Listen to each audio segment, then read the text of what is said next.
Hello and welcome to the Glamptuary podcast, where we talk about the experiential outdoor hospitality industry, and I am your host, Bobby Marsden. It's the season finale, and we are excited to have Mike and Ann Howard of HONYTREK as our special guests as we wind down season 4. Mike and Ann are fresh off a 19-country world tour of outdoor hospitality destinations, all in prep for their upcoming book, Comfortably Wild, Global Edition. We're excited to talk with them and hear all about their adventures and get their perspective as professional travelers about how the business of hospitality is being conducted at some of the best outdoor hospitality destinations around the world. In this episode, Mike and Ann give some sneak previews about what they plan to cover in their upcoming book. We also chatted about the subject of sustainability and how top destinations like Few and Far in South Africa, Arctic Bath in Sweden, and Tiziri Camp in Morocco are defining what it means to be best-in-class providers for hospitality and sustainability. All that and more to come in episode 9 with Mike and Ann Howard of HONYTREK. So sit back, relax, and enjoy.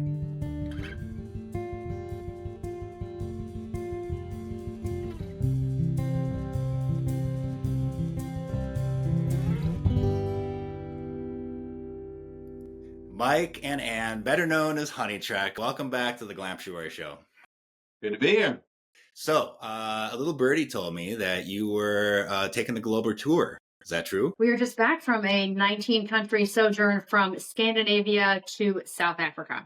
Through the Baltics, through Europe, Iberian Peninsula, Northern Africa, Southern Africa, and just touched down back in the States.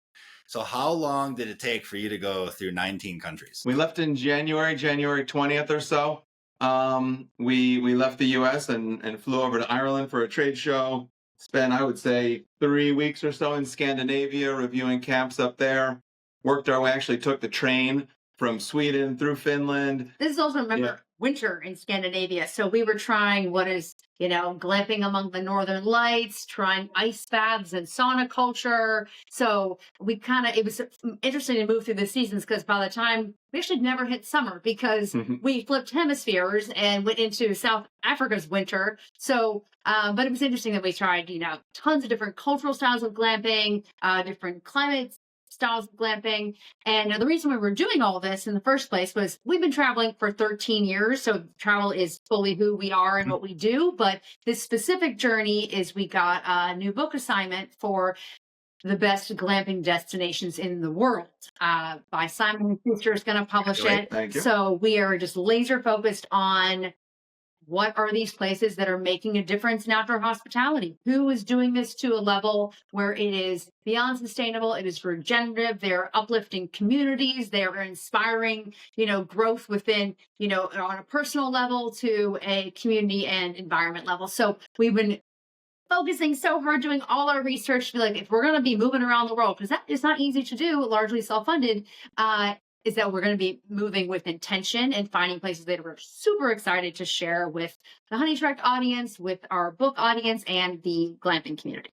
Well, that's awesome. Now, is this just one of one leg? Yeah, this is kind of the first international leg. I mean, as Ann said, we've been on the road since 2012. So we've been to 90 countries on this crazy honeymoon around the world. People call it the world's longest honeymoon. If you Google that, you'll see some articles about it. But yeah, this with the intention for this third book, this new edition of Comfortably Wild, Scandinavia, Europe, and Africa. Visited those. We might go back if anybody has a great property that we missed in any of those regions. We're happy if we can make the stars align to go back. I'm still trying to get to the UK in September because they have such strong roots in glamping that needs to happen. And then this fall, we're going down. There's a big conference down there called ATTA, Adventure Travel and Tourism in Chile. So that's going to kick that off. And then we'll spend all of October, November, and December in South America. So a lot of countries down there. And then in the springtime, the third big leg will be Southeast Asia, Asia, Central Asia. Will probably be a lot of the spring. And then next summer, hunker down and turn this book in I think September. We've got to turn the manuscript in. So it's probably an Australia, New Zealand leg in there too. That's true. Yeah. Wow. Super exciting. What are like some of the things that stood out to you that just were mind-blowing experiences or just things you want to mention and talk about and hopefully we'll see in the book? And, just to start in the beginning of this journey up in Scandinavia, the way that they embrace these harsh conditions. I mean, we're talking 20, 30, 40 degrees below zero.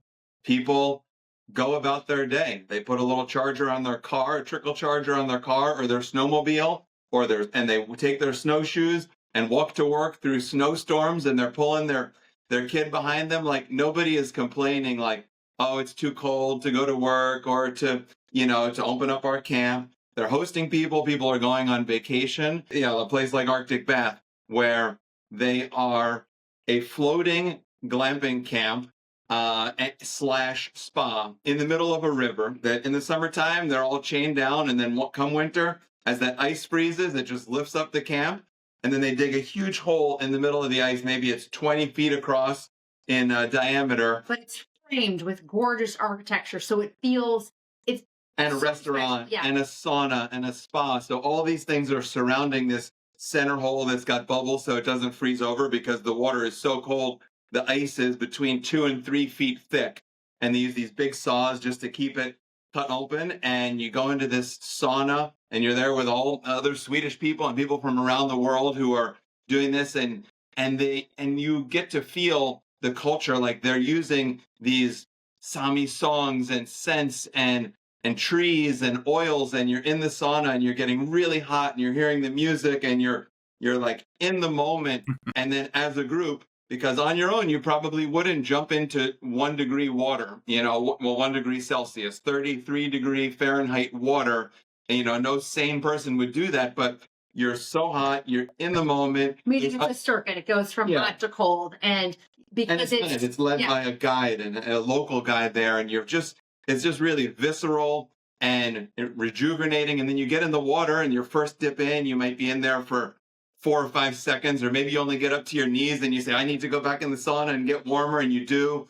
And then someone else comes with you and they're like, okay, come in with me and we'll just go all the way in up to our neck. And then, the next time you're in there for 30 seconds, and it's just this rhythmic thing. And it's like almost like trance-like, it's not, you're not doing it for any Instagram or doing it for a shock and awe. You're like living the way these people, because the Swedes and the Finnish and the Baltic cultures, there's some crazy, I think the stat is that there is more saunas in these Nordic countries than there are vehicles. So it's like 1 for every 1.5 households in Finland. And that just spreads throughout the region. So they live this. They live it every single day. A lot of them go in the ice baths without even hitting a sauna. They just wake up, go in, get out, dry off, put on their work clothes, and go to work, which is next level. But it's just interesting to really immerse yourself there and live the way these local people are living.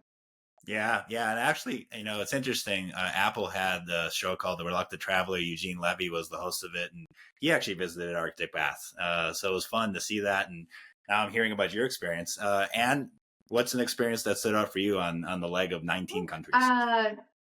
The example, so going to the Namib Desert, so the oldest desert in the world in Southern Africa, is just an absolutely not just stunning place, but feels like the end of the world. Like, very little can survive there. It's super extreme, but in the most beautiful way, where there are red sand dunes, and then an oryx goes like trotting across. And, it is a international dark sky park. Everything, all your senses are heightened, and you think, am I going to even make it out here? But then this place... And it's more than sand dunes, too. There's trees and grasses and greens and reds. Like, it's not just like the Sahara Desert. It's much deeper than... Gorgeous mountain range. Yeah, it's a very unique landscape. Yeah, boulders are fantastic. And this...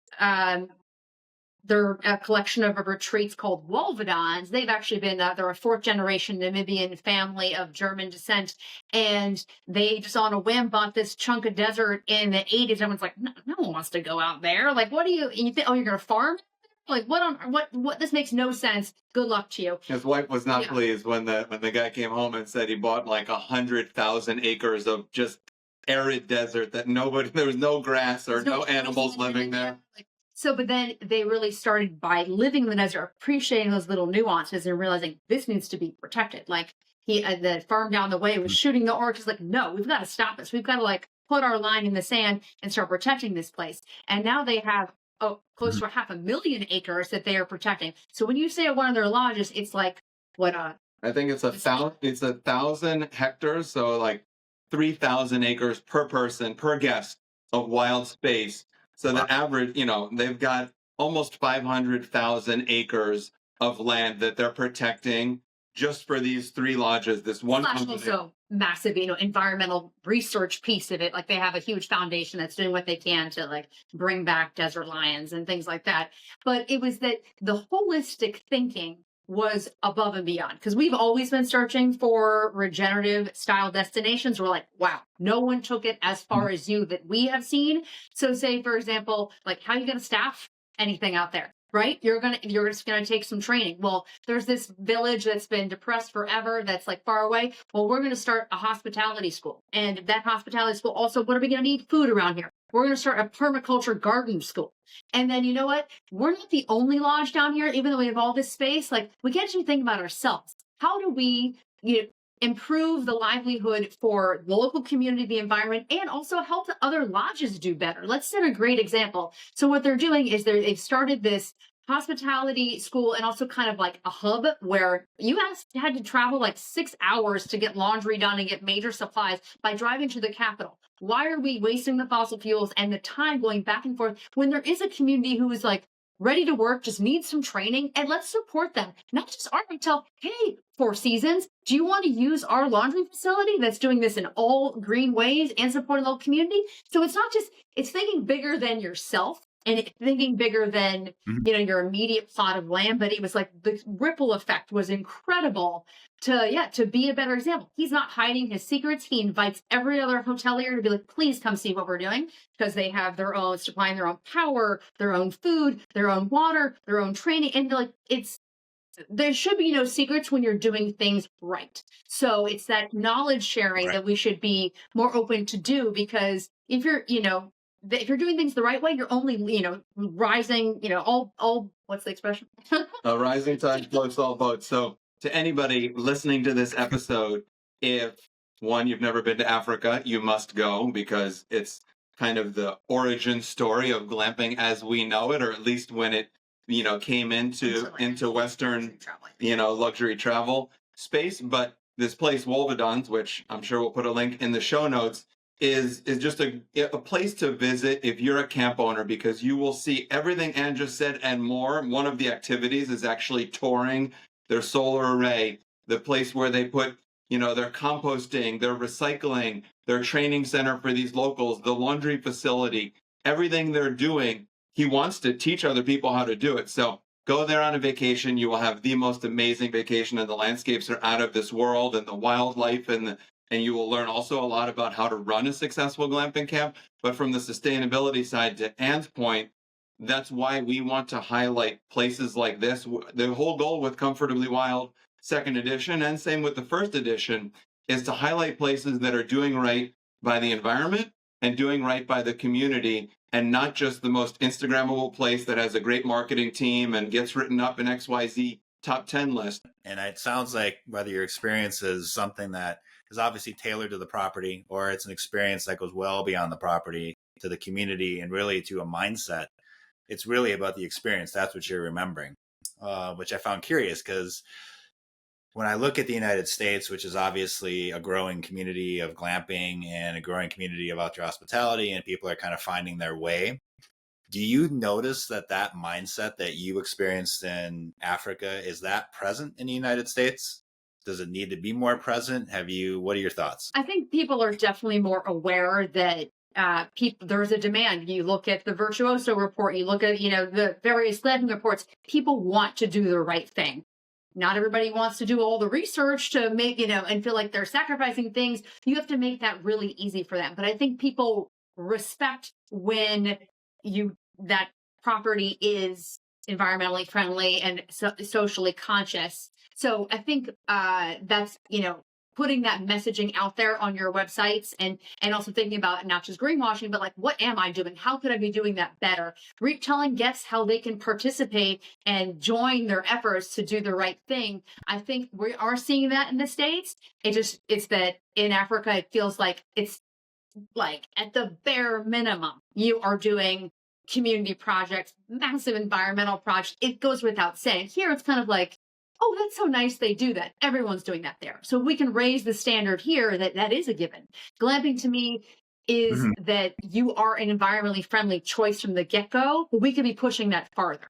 Yeah, I mean, people cannot be joining this movement. Like, it gives the movement a bad name if you join this just to be a profit center, or how much can you make per bed night, and how can we squeeze this? How can we leverage this community because it is flashy and it goes great on TikTok and Instagram? Like, let's get into that, because that, we can invest a small amount of money and still make $400 a room night. Let's go that path. Like, that happens. Obviously, that's business, that's capitalism, but that's also part of the downfall. That's part of the darker side, because then people experience that is not led with the same heart and the same compassion, and people are getting imported GMs and all the employees are coming in from out of town. That creates bad will in the local community, and those people from outside of town don't know the local flora and fauna and the little creek that you can go swim at, or the best place to get a little greasy spoon or a dive bar in town, because they're in from they're being shipped in. So even to your bottom line, there's a lot of benefit of engaging that local community, of the goodwill. Obviously, you want to get things approved by the zoning board. It helps when you're employing mostly local people to get those little things through. That's sad, but it's true.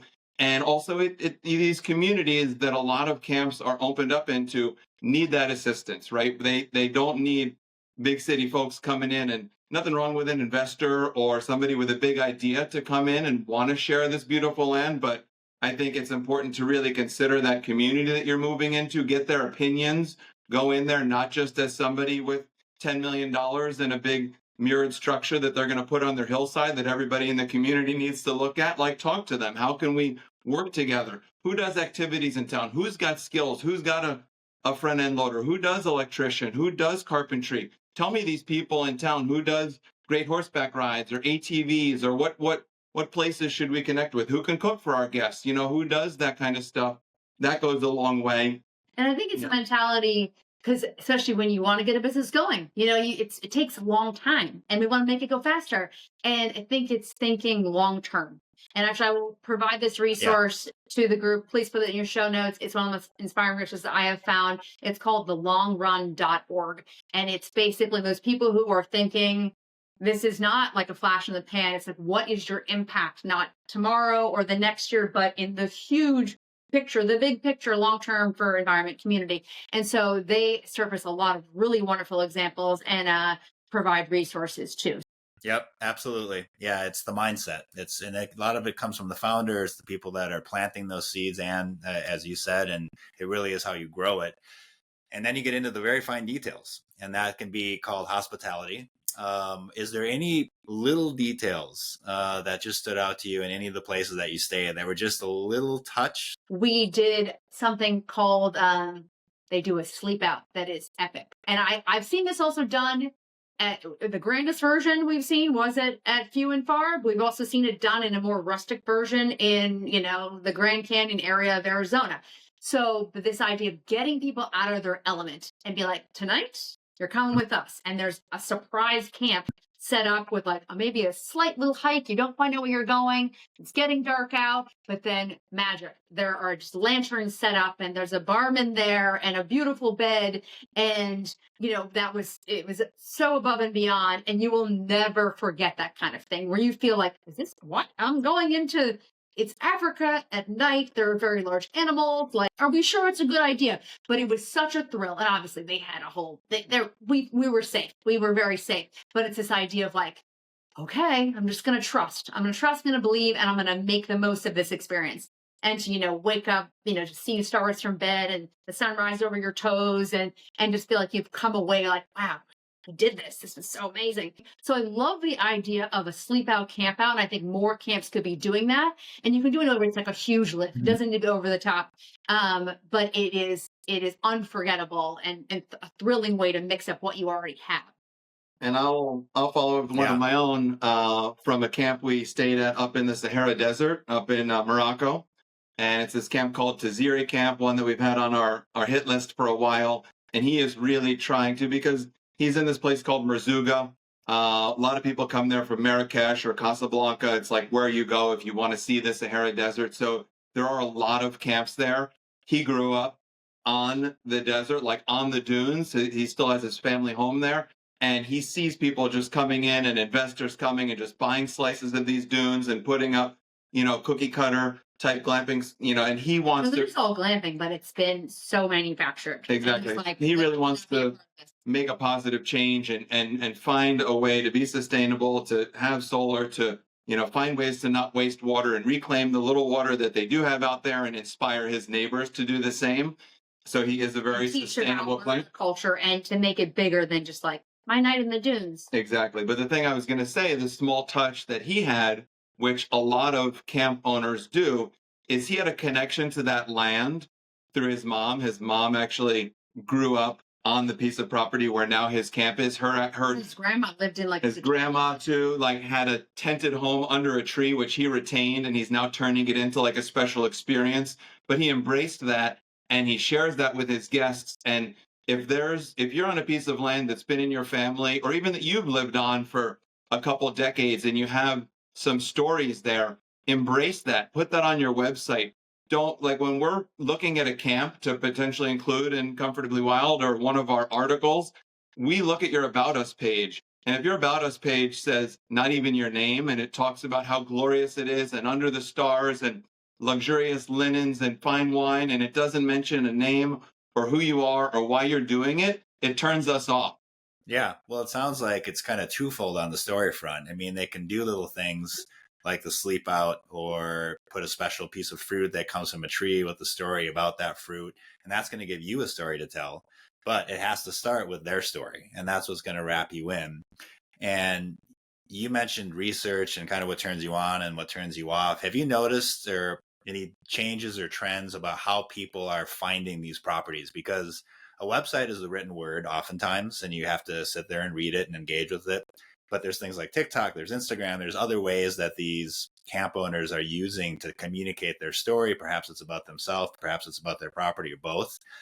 Are you seeing a change in how consumers are engaging and then booking these properties? I mean, it's definitely moving into a social media landscape, right? I mean, it's been happening for the last 10 years, and with whether it's shopping for a purse or a new car or where you're going to go glamping, it's moving into this more short form immersive video, which we're kind of, we see both sides of that coin. We do write websites, we write for Glamping Business America, we write books, and we do TikTok and Instagram. So we do it all.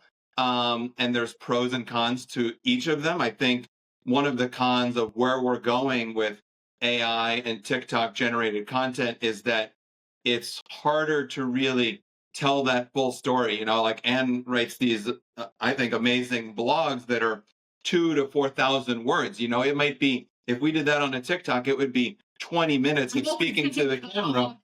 Yeah. The word count every time. But when you're on TikTok and you've only got 3 to 6 seconds to capture somebody, it's harder to be that deep reasoning why they should care for the land or this connection or sustainability. It's wow factor. It's, look at this shot, my feet are out the tent, and here's the vista, and here's, this amazing cocktail I'm drinking with a view over a crater. So it becomes a little bit more dramatized, and I think that incentivizes camp owners to, to just look like, okay, where's the most fantastical piece of land and the most fantastical tent? Just put it up there and get some photos, and we'll generate revenue. But then on the flip side, maybe we are reaching some people who are going to stay somewhere anyway, and we're going to convert them into glamping, and maybe eventually then they'll see that, then they'll be like, oh, cool, let me read an article written by these people. Or once I'm hooked on TikTok, oh, wow, this Camp Wolwedans or Few and Far or Tiziri Camp, or, let me now dig into them. Okay, I'm not going to probably book a $10,000 trip to Africa on one TikTok and click through. I'm then going to Google it and say, maybe ask their ChatGPT, hey, who's written a blog about Few and Far? Can I read more about this? Show me the couple experts who've been there. Because the other thing with AI, and it's just amazing how many people blindly follow it, right into what it's saying. And it's just regurgitating stuff from people who've never been there. They've never, obviously the AI machine has never been there, but it's regurgitating stuff because it has read 10 times where some PR firm has been hired and got really good press, written by 10 different people who've never been to that destination. And then it's getting regurgitated by a machine as if the machine has even been there. And we're just like, oh, wow, that's great. The food must taste great because these 10 people who also were never there said it did because some PR person emailed them a press release about Michelin star chef. So it's getting into be a little Wild West in terms of the social media. But, obviously it has pros and cons. Well, it sounds like, social media could maybe just be the trigger, but the website's really where you can house that information. And that's about how you communicate it. Because I totally agree with you that there's so much more that goes into why I think consumers are going to start to gravitate to outdoor hospitality. It's not so much the staying in the beautiful tent and experiencing something on a beautiful piece of property, but it's about what does this property stand for? What does it believe in? What does it want to have happen to the community that surrounds it?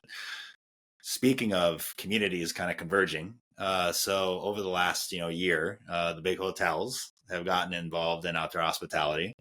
The big platforms are starting to expand their offering, like Airbnb, into experiences and services.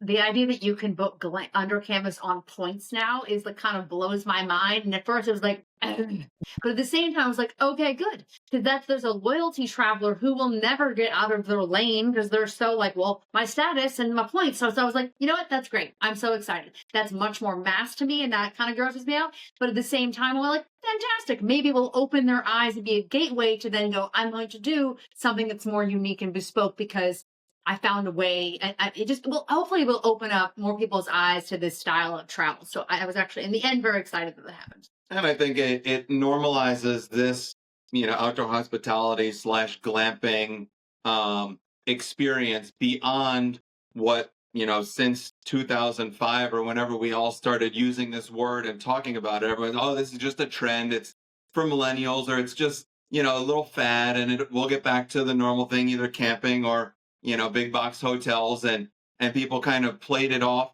partly because it was just a cheesy portmanteau word, but also just they saw what they wanted to see, right? When people hear the word glamping, they either think, oh, wow, that's too down market for me. There's going to be bugs and I don't want to be in the woods. Or they think, oh, it's just bougie people drinking Chablis, or rosé on a Sunday. Clarify this, bro. Why is this still so confusing? People, we don't understand. But we ultimately, because the confusion around the word glamping is for like, just epic experiences that do right by, the planet and warm the soul. Like it's without any stress of you packing your stuff, right? You're having an amazing experience in nature without any stress for you. You show up with the same suitcase you would to a hotel with maybe a few little extra items, and you're having as beautiful an experience, but connected with nature without having to wake up in the morning and drive to your nature experience. So it's magical on all fronts. And I think somebody, like a Hilton and a Marriott coming in, it validates that. It makes people think, wow, this industry is for real, not just from a money perspective, obviously for investors and people who want to get into this business, it helps them, but for the consumers, right? They see it as more than just something that their millennial kid wants to do, or their, whatever backpacker dad who's now at the age where he's got kids or his wife doesn't want to go. Like, it's beyond that stage. It's real.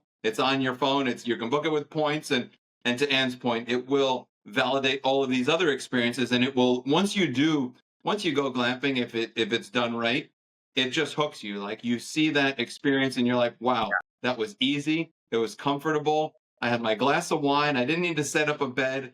I could put my energy towards my experiences and my excursions and not setting up or getting there or buying or storing my stuff. And I was just as comfortable as a hotel, but I had amazing experiences walking from my tent or my dome or treehouse or whatever it is. And once you see that and experience that at about maybe the same price point as a hotel, and that could range from a Holiday Inn price to a Four Seasons price, but you're like, okay, my range is the same, and my level of comfort is very similar, but my experiences just blow my mind. And the landscapes, and every single one is so different. You're like, I need to do more. I need to try glamping in Montana. Now I need to try it when we're going to Mexico. See if there's a glamping place down there, because I'd rather be glamping up in the jungle than at some 500 person place with, 80 people fighting for pool seats in the morning. Like, I don't need that. I'm going there to experience nature. So I think it's a good segue, and I think it's great for the industry. Obviously there's some cons and pros, But Also, but the difference is that glamping has been around long enough now, and it's, and there's enough choice. The market is getting more and more saturated. It does come back to what experiences are you offering? Yeah, well, I think also, as you mentioned, it's getting saturated, and people that are newbies are coming into the industry need inspiration from other people and to see what they're doing. And I think that's what's great about what you guys are doing is you travel the world, you go to all these places, you write these amazing books, and then you really are putting inspiration out there for people to be like, oh, yeah, I guess I should add another experience, or oh, I should figure out how to put a little touch treat on the pillow. And because people really think that's important. I think that kind of education is what's really going to help this industry grow in the right way. And it is growing, and it's growing at a pretty high rate. As it does, and the big hotels come in, and they're going to come in and put processes in place and operational, probably plus ups for some of these smaller camps to figure out how to do things more efficiently. What are some other things you guys think about that this industry could use as it grows so it grows the right way?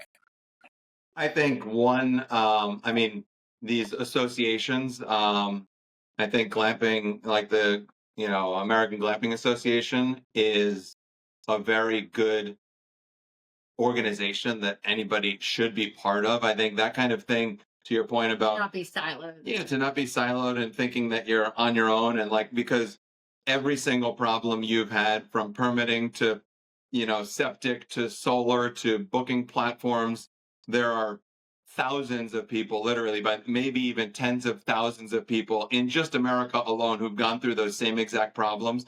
So I think these industries are or these associations, or at least, the AGA, which we can speak to, we're members there and we're on the board of advisors for them. So disclaimer there. But I think that's a great start. I think another thing that they're working on, and I think there's a couple other people as well, are some more standards throughout the industry so that municipalities, we were just working, we do some glamping consulting for people starting camps, and we had a call last night with one of our clients, and he thought he was going to open in August, and we were actually going to go and help promote his camp. And he said, there's just the township he's working with this is like one of their first projects that's like this, that's not a campground, it's not an RV park, and it's not a hotel, that they're learning with him. And they're like, okay, you need to educate us, tell us, I don't know, we know rules about egresses and fire escapes, and but we don't know when it's not a 4-posted building, when it's canvas and all these things. So they're like, you need to show us examples. So that's another thing the AGA is working on, is coming up with these standards so that municipalities know what's coming. There's something that they can show each other, and not, because that is the big impetus for people starting a lot of these camps, is jumping through all those hoops. They get the land, they think it's off to the races because probably one person told them, oh, no problem. But then when rubber meets the road and it comes to septic and safety and roads and pavement and parking spaces and ADA stuff, there is a whole new ball of wax. Different states, obviously, it varies a lot, from Alabama to Arkansas to California.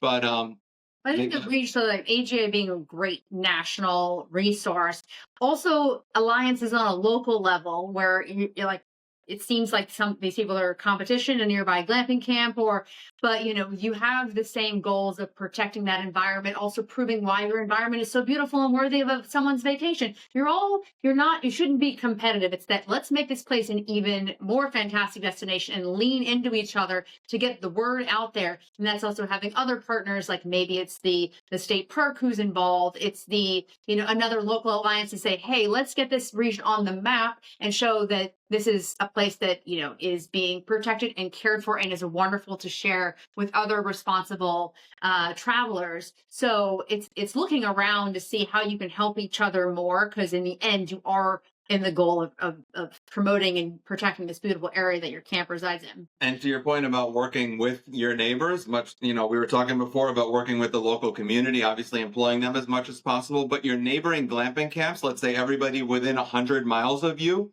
there's an amazing opportunity for when a guest checks out of your property to offer them a 10 or 20% discount at another camp nearby, as long as they're going to do the same in their checkout or their, thanks for staying with us. Hey, if you love glamping here in Hocking Hills, here's another camp nearby. They're partners with us, and here's a 20% discount. They do that for their guests because a lot of times the guest is not going to come back to your camp for a second year in a row. That happens. I'm not saying it doesn't. There's a lot of loyal guests that do repeat over and over.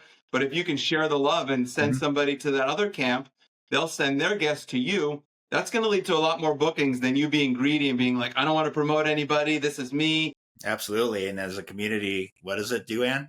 As the tide rises, tide floats all boats.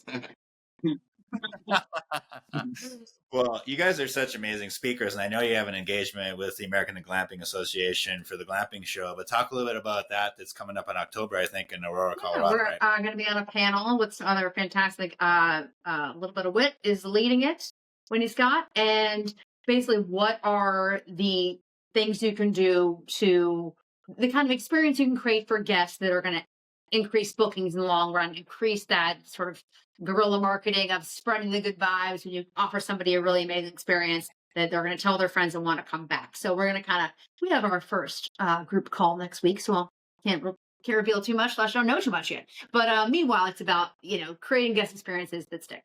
And just the show. I mean, you've been a bunch. We've been to every single Denver glamping show since the first year when it was in a hotel, and then out on the lawn for every year since. So we haven't missed a show yet. It's probably our favorite event all year. I think if anybody listening is, no matter where you are, whether you're doing $10 million a year or you're thinking 2 years from now you might want to get a piece of land and put a tent on it, it is a valuable resource. Or if you just love the outdoors and want to go glamping yourself, there's a tremendous wealth of knowledge. And if you're just a consumer, the whole outdoor expo is completely free. You only need to pay if you really want the deep knowledge and the kind of more AGA hand-holding for those earlier days. But it's just such a great show with amazing people. Everybody there cares about the outdoors, cares about wilderness, cares about this glamping community. So whatever you think of it, it's just blow your mind as a show. And obviously Denver's a great town. So, well, I'll echo you in that it's an amazing show for many different reasons. And obviously you are two of them.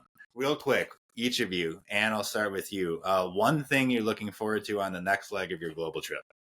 Very full circle. We are going back to Patagonia in October, and the camp that started us on this journey going, that's exactly what I've been looking for, being immersed in nature with the comforts of more luxurious hospitality. I'm so excited to see how 13 years later, one, they're still doing very well. They're called Eco Camp Patagonia, and to see how they've changed. So just also how that makes me feel again, because it's very distinct in my mind how that whole experience of waking up in Torres del Paine made me feel. So just to have that full circle moment, I'm looking forward to. For me, and that's kind of the glamping side of this next big journey. We love overland travel. We love adventure travel. I think a lot of people in the glamping space do. So we both like getting out of our comfort zone, and I think that's kind of an important piece of anybody's journey, is not just staying in the lane that other people do. And I think that's why a lot of people are glamping owners, because they're willing to shake that up. So kind of the getting from camp to camp is always fun for me. And like when we were in Namibia, just to harken back to the most recent journey, when we left Wolwedans, this amazing luxurious camp, and he said, I've got a ride for you back to the capital city. We've got a car going back. It's taking some employees. You guys will just take you there, no cost. And we'll get you back and you can fly out of the capital city. And we said, no, there's really this part out in the desert called Soslaveh, this amazing dunes with dead levee. You might have seen it if you look up the Namib Desert. We wanted to get there. And he said, I don't have any cars going there. No guides are going that way. So you'd kind of be on your own. So we just took our luggage and converted it to a duffel bag to a backpack and walked out to the road and put our thumb out and hitchhiked almost 400 miles into the desert and up to the capital city through probably 6 or 8 different hitchhikes. So we love that side of it. So that always gets me excited, is how are we going to get around to these places? We're putting on our travel hat, giving advice, but really we hope everyone listening who's in the glamping industry is also traveling. You should be glamping more. Try to fit glamping more into your world, because you learn so much every time you're in that guest set of shoes. Oh my God. So consider that a tax write-off and part of your education. The more you can glamp, the more you learn. Yeah, that is your homework. The amount of students we've had that want to open a glamping camp, and when we ask them in their questionnaire, we say, give us a list of all the glamping camps you've stayed at to date. And some of these people have already invested in land and they've already picked structures at the glamping show. And they'll say, oh, well, we haven't really done it yet. And I'm like, okay, this is an issue. I mean, we laugh, or I've done it once and I really loved it, you know? You need the comparison because it's always an ongoing education that you need to be having. And it's the best learning experience that you can have, and just seeing the way that they interact with their guests, which is you as the camp owner. You're going to stay, do it abroad, do it in different parts of the country. Don't just do it near you, although that is extra valuable to glamp at camps that are in your region and see all the ways they're highlighting the local features. But yeah, glamp as much as you possibly can, because one, you'll just have a ton of fun. And two, your camp will be so much stronger for it, and your community in there, especially when you tell that owner, hey, I'm down here in Chile, but I'm thinking about opening this one up in New Jersey or Oregon, and they'll give you tips, and then you'll be friends. And there should be more trading going on. And that if you're a camp owner, invite another camp owner to do a swap sometime, and to do like, building like a bank of points within your own world, be like helping each other out you have this expensive asset that you're sitting on, but someone else does too. And they want to go on vacation. So it's like house swapping, but glamp swapping. Glamp swapping. Hey, you might as well coin a new term. Well, guys, thank you so much. It was such a pleasure to talk with you and hear about all your adventures. And you guys are doing it the right way. Keep up what you're doing. And I will plan on seeing you at the glamping show in October in Aurora, Colorado. If anyone's looking for tickets, go to the American Glamping Association, and that's going to be one of your ways that you can see Mike and Ann. The other way is buy their books. Yeah. Look at their Instagram. The Ultimate Journeys for Two is our book for National Geographic, and then Comfortably Wild. Both of those are up on Amazon or Barnes & Nobles. And then obviously HONYTREK, if you want to reach out and talk more glamping or maybe get on a Zoom call with us, HONYTREK.com/glamping is kind of all of our consulting and inspiration there. And then obviously on social media, as we talked about, TikTok, Instagram, YouTube. Not to plug but our newsletter is a lot going on in the next year or two. So if you're not subscribed to our newsletter, that's HONYTREK.com/subscribe. If you can't keep up with all the social media stuff, we wrap it all up in a bow, just like even every other month, once a quarter even. So that's kind of like get it all in one easy email. That's a good way to do it too. Yeah, that's like for old timers. There we go. You just need a recap. So, yeah. All right. Thanks, guys. Peace. That's very fun. I want to thank Mike and Ann for making this season finale so special, and for sharing their passion for sustainable travel. Be sure to visit our show notes for links to all the wonderful places that we spoke about in this episode, and for links so you can contact Mike and Ann at HONYTREK. You can also visit their website, which is www.honytrek.com. Again, that is www.honytrek.com. And if you'd like to follow us on the Glamptuary podcast, you can do so on our website, which is www.glamptuary.com. That is www.glamptuary.com. You can also follow us on Apple Podcasts, Pandora Podcasts, Amazon Music, and YouTube. Wherever you like to get your podcasts, we just ask that you follow, and we thank you for doing so. I'd also like to extend a sincere thanks to every guest that appeared on Season 4. I enjoyed all of our conversations, and I learned a ton from each and every one of you. And again, thank you to all of our listeners and our followers for your continued support. We'll be back again with Season 5 later this year, and until we do, be well, safe travels, and we'll see you down the trail.